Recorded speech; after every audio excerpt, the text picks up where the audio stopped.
Hello guys, I hope you're doing great. Today we're going to be learning about passive voice. Passive voice is used to point out the object of the sentence instead of the subject. Let's check some examples.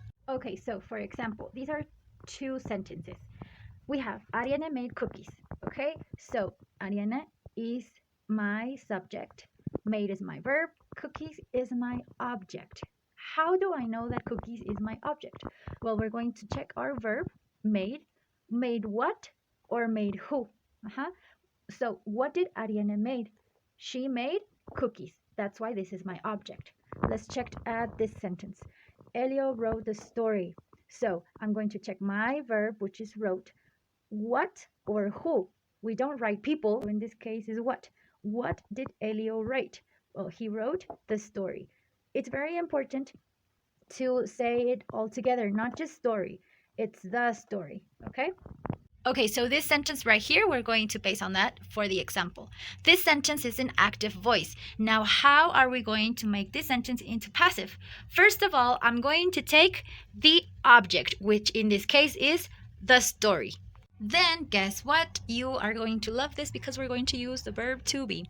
So we're going to use the verb to be in the tense that my verb is. For example, in this sentence, Elio wrote the story. What tense is wrote in? It's past simple. So I'm going to write the past simple of the verb to be. Was, were. In this case, I'm going to put was because it's the story. To finish, I'm going to write this verb here in past participle. The past participle of write is written. If I want to say who did this action, then I'm going to say by Elio in this case because he is my subject. But this is not necessary. I can just leave it up to here. The story was written because that's what I want. That's what's important. I don't care who did it. It's not that important. It's not necessary. I care that the story was written. That is what is important to me in the sentence. Okay, so let's check some more examples.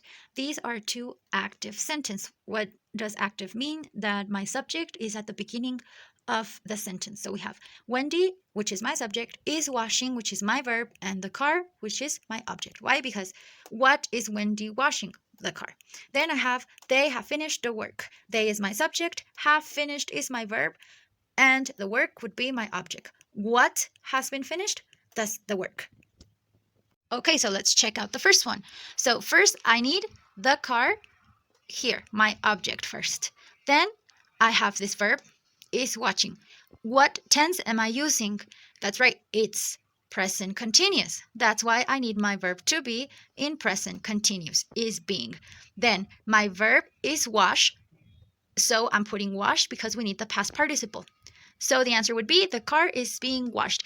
I really don't care who washes the car. I care, or the important thing is that the car is being washed.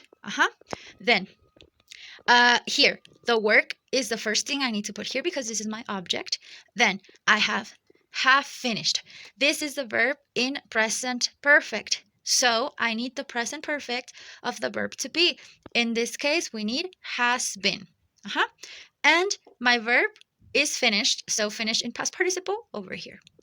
So it would be the work has been finished. Okay, so this is like a bigger picture of what we are meaning. So we have here sentences in different tenses. We have present simple, present continuous, past continuous, present perfect, and future will. Now, these are only some examples. We know that there are more tenses. But the thing that I want you to see is that always I'm going to have my object in the beginning of the sentence.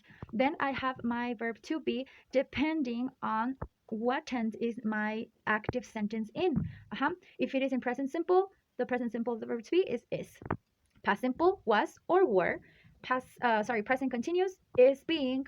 Past continuous, was being. Present perfect, has been. And if it is in the future will, then it would be will be.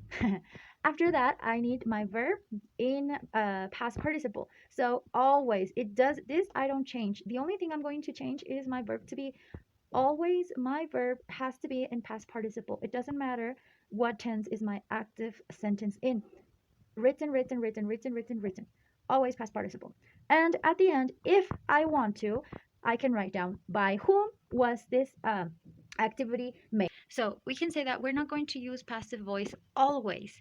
We're going to use passive voice one.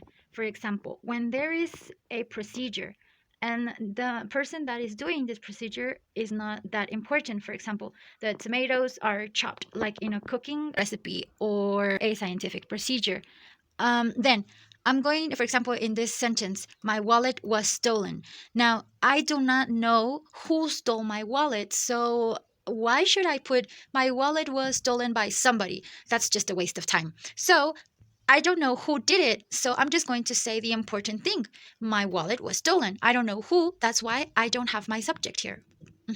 Then in this one, America was discovered by Columbus. Now, here I do have my who did the action, but I'm not talking about Columbus right now. This is not that important. What I want to say, or what I want to say, it's more important, is that America was discovered. This is not my main objective right now. My main objective is to talk about America. And when the person who did the object or the subject of my sentence is somebody that is obvious. For example, Mike was arrested.